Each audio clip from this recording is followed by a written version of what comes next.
Vítám vás na Bali, řekl bych, že u hodně originálního videa tím, že jsem si pronajal asi nejzajímavější nebo minimálně nejdražší vilu, co jsem našel na Bali. No a tohle je private jet vila na Bali za 60 000 korun na den.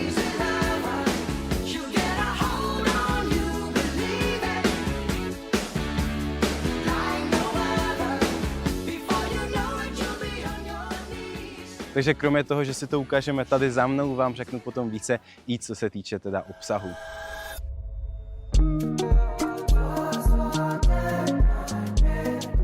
Aktuálně se nacházíme tady před vchodem, kde pokud byste si chtěli vyhledat private jet villa, tak na Bookingu vychází okolo 2 500 euro, s tím, že občas jsou tam nějaké slevy. My jsme zrovna vychytali slevu okolo 50%, takže aspoň takhle, i tak si myslím, že to bylo docela drahé. S tím, že když půjdeme dále, první věc, co mi přijde docela vtipná, nebo z které jsem možná trošku v rozpacích, je to, že je tady 8 lidí, kteří se mají údajně o nás starat, ale my vůbec nic nepotřebujeme. Jediné, co jsem tu přišel, bylo pracovat, vytvořit si jako nějaký obsah a potom si to aspoň přes večer užít s přítelkyní. Ale teďka, když teda projdeme tady tou hlavní bránou, tak za mě asi bude to ten nejvíc šokující výhled, co jsem já kdy měl.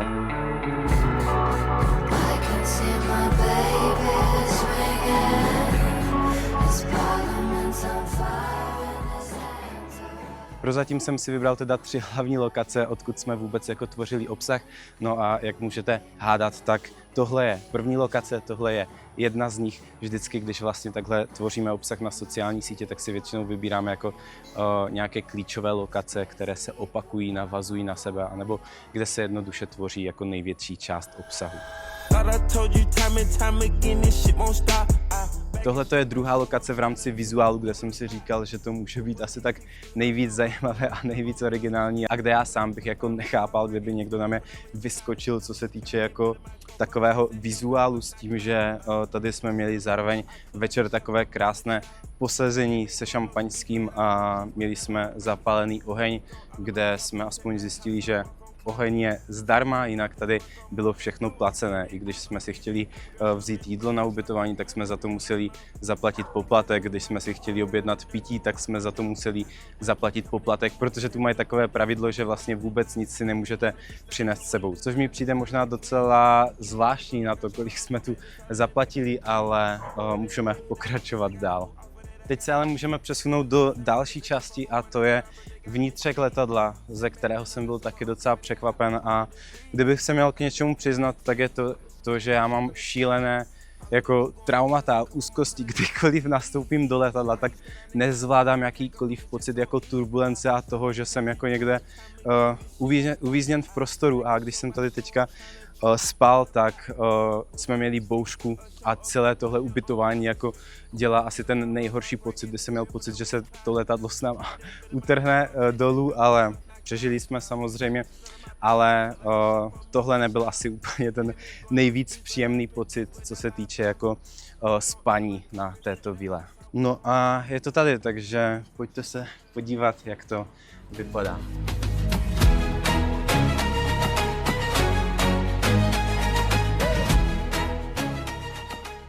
První věc, co se stala, je to, že se tohleto utrhlo a lítalo to tu ze strany na stranu.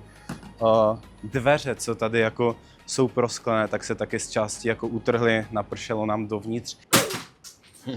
který jste mohli vidět. Ups. Tyhle všechny věci, co byly tady, tak sletěly dolů, což byl jako trošku šok asi jako z takového ubytování, ale jsme na skále, jsme tady asi v nejvyšší oblasti a byla bouřka, takže co se dá čekat. Teď se ale můžeme možná vyměnit s kameramanem, ať vám ukážu tu část za mnou, protože řekl bych, že to, odkud se aktuálně koukám já, tak to je tady asi to nejzajímavější.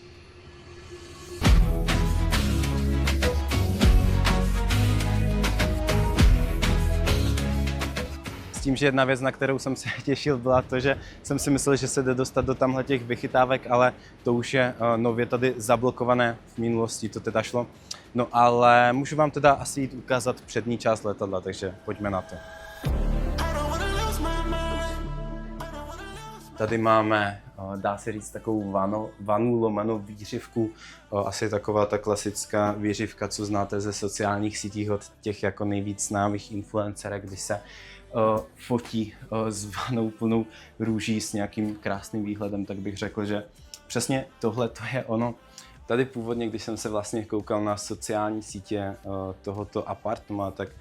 byly takové fakt jako originální dveře, které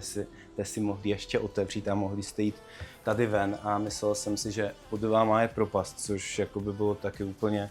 wow, co se týče zážitku, ale pravděpodobně z bezpečnostních důvodů a z toho, když je bouřka a lidi tady dělají blbosti, což jsem asi pochopil, když jsme dneska zažili bouřku, to už oddělali. No ale co se týče téhleté hlavní části, nebo takové jako poloviční části, tak tady máme teda výřivku, postel a to je asi to nejdůležitější, nic více zajímavého tady už není, bych řekl. Druhá část bych řekl, že je úplně stejná, identicky, akorát my jsme tu část používali, takže tam máme všechny věci a my jsme tady byli teda jenom ve dvou, což je jedna nevýhoda toho, že když si tady na Bali teda bereme nějaké zajímavější ubytování vždycky, tak bohužel je nevyužijete, což mi přijde trošku škoda, ale aktuálně to tak prostě je, cestujeme ve dvou. S tím, že pokud se podíváme teda ještě za mnou, tak tady máme krásný bazén a krásnou výřivku, kde se teďka můžeme jít přesunout. Tady máme teda bazén s krásným výhledem na oceán a to je všechno, co bych vám řekl asi k téhleté vile. Jestli je něco, co nikdy nebudu, tak je to asi vlogger, protože tady moje kreativita končí o tom, co bych vám tady zajímavého mohl říct a ukázat. Takže teď už se pojďme přesunout opět k sociálním sítím a k samotné práci, protože to je samozřejmě, jak už jsem říkal na začátku, hlavní věc, proč jsem tady to ubytování vzal. Teď ale teda ta nejdůležitější část a to je tvorba obsahu. Co se týče prezentace a toho, že já jdu vidět, moje jméno jde vidět, moje osobní značka se buduje a moje podnikání se buduje společně s tím, ať už dělám cokoliv, tak já osobně se převážně soustředím na Instagram, co se týče toho, že jsem schopen oslovovat 100 000 miliony lidí jako denně, týdně, měsíčně, úplně nejvíc jako jednoduše s minimální námahou a tam teda tvořím obsah. Aktuálně mám na Instagramu 93 600 sledujících, ale věřím, že v následujícím měsíci nebo 2 měsících hitneme 100. Stejně jako se nám to podařilo už na Instagramu Cesta moudrosti, kde jsme překonali aktuálně 170-180 tisíc sledujících. Jo, byla to stránka, kterou jsme s kolegou odkupovali asi před rokem. Tady na YouTube jsem dokumentoval ten proces a podařilo se nám tam vybudovat skvělou komunitu. Teďka to buduju u sebe na Instagramu. A tady, co se týče YouTube, tak nad tím přemýšlím jako takovou jako dokumentací toho, co dělám. Takže jak vytvořit ten nejvíc jednoduchý obsah a být vidět tak, aby to pro mě nebylo náročné, co se týče energie a ať prostě jenom vezmu kameru a dokumentuju to, co dělám. Což je třeba to, že se nám povede úspěch s klienty, to, že se nám povede zdokumentovat cesta jako nového klienta, anebo třeba tohleto video, jako je to, že normálně pracuju, tvořím obsah aktuálně z Bali, volám s klienty, tady máme zrovna další den živý hovor v komunitě, vzdělávám lidi a zase tady jen dokumentuju to, co dělám. A aktuálně to je třeba převážně ta tvorba obsahu, takže pojďme k ní. Co je pro mě nejdůležitější, je mít aktuálně vizuálně jako zajímavější obsah než ostatní tvůrci a než jako takový běžní tvůrci na sociálních sítích, což věřím, že k tomu mi pomůže tenhle vizuál, který jste mohli vidět. No a co se týče navazujícího obsahu, tak teda se soustředím převážně buď na video obsah, anebo na fotky, z kterých tvoříme karusely, anebo jednotlivé jako statické reklamy. S tím, že způsob, jak tvořím obsah, je vždycky to, že si dělám jako první research, jo, takže mám svoje zajímavé tvůrce, kteří mě inspirují, kde se mi líbí, jak oni se prezentují, vím, o jakých tématech mluví, vím, jak se prezentují, jak vizuálně, tak jako vypadají. A v tom směru mám research jako těchto lidí. Tady na disku mám takových 50 největších jako tvůrců v mém oboru a to mi umožňuje jako vždycky vědět, co mám dělat tak, aby to jako mělo čísla. Další věc, kterou používám, je třeba nástroj Viral Finder, který mi pomůže analyzovat obsah, který je jako nejvíce úspěšný nebo nejméně úspěšný. A na to navazující věc, co jsem teďka začal třeba nedávno využívat, je taky software Clipto.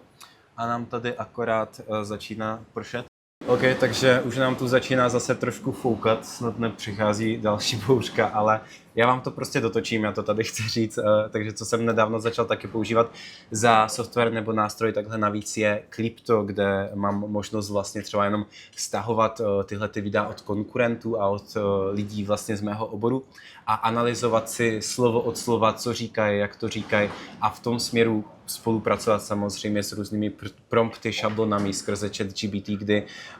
to nejjednodušší, co můžete udělat vy jako tvůrci, je to, že v rámci researche si třeba stáhnete YouTube video od vašeho oblíbeného tvůrce, stáhnete si text a skrze ten text si třeba vyberete top 5 témat, top 5 myšlenek, ty se vám předělají jako na krátké formáty a tohle je třeba jeden způsob, jak využívám obsah nebo co se týče jako Reels, tak konvertujeme Reels na text, z textu následně zase vybíráme jako ty nejzajímavější části, předěláváme do češtiny a s tím si jako následně pracujeme a to vylepšujeme o jako nějaké naše myšlenky a podobně a podobně. Pokud máme ale za sebou takhle kvalitní research, tak mám většinou všechno uložené v poznámkách, v Notionu a v rámci toho, že vím přesně, co natočit, jak to natočit v pořadí, tak už se jenom pouštím do točení. Jako první používám vlastně tvorbu jenom co se týče stativu a toho, že skládám videa a pak si hraju s textem a nebo kolega, který mi pomáhá tvořit obsah na moje sociální sítě a má to tak trošku z 50% na starosti, taky vlastně stejně s tím spolupracuje. A nebo co se týče mluveného videa, tak máme vlastně na výšku formát audia a tam jenom co se týče aplikace Teleprompter, co mám v mobilu, tak si tam vložím text a skrze ten text už tvořím jako jenom mluvený obsah, který zase potom odesílám editorovi a tento se stříhává a získáváme takhle hotové záběry. Takže skrze vlastně tento styl a tuhletu přípravu já jsem za jeden den schopen si připravit skrze research jako opravdu kvalitní obsah. Teď jsem si byl schopen připravit přes 20 nebo 30 příspěvků. No a následně vždycky, když jsem na takovém jako zajímavém místě, tak jsem těch 20 nebo 30 příspěvků schopen vytvořit za jeden den. A následně třeba s 20% obsahu spolupracuju já, s 50-60% pracuje editor, který to má na starosti vlastně připravit a s 30-40% pracuje zase kolega, který mi pomáhá tvořit obsah ke mně na sociální sítě, co se týče takových více virálních karuselů a příspěvků, které předěláváme, protože ne všechno vlastně je čistě jenom ode mě. Ten nejvíce úspěšný obsah třeba ze srandy na sociálních sítích je čistě jako předělán a vylepšen o nějaké myšlenky. Ten nám prostě nejvíce funguje a vždycky jako co je více ode mě jako uživatele, co vlastně více mě zajímá a já to chci předat lidem, tak to je samozřejmě méně funkční, protože to není vytvořené podle žádného researche, ale zase to má nějakou jako hloubku v tom, že tohle chci předat já, to jsem já, takže tohle je zase něco, co pak jako procentuálně zajímavě jako spojujeme, dáváme dohromady, tak ať to dává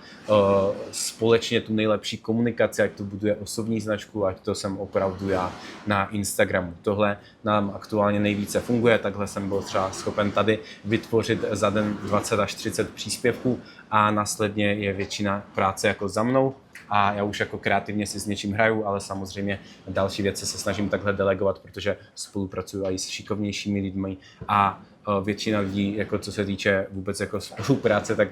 editoři editují daleko lépe obsah než já. Kolega, který má na starosti research, dělá daleko lépe research než já a vždycky jako se snažím poskládat jako to nejlepší z nás dohromady, ať dáme ven ten nejlepší obsah, který lidi samozřejmě baví sledovat. A skrze tohleto jsem třeba jenom na mém Instagramu, skrze moji osobní značku byl schopen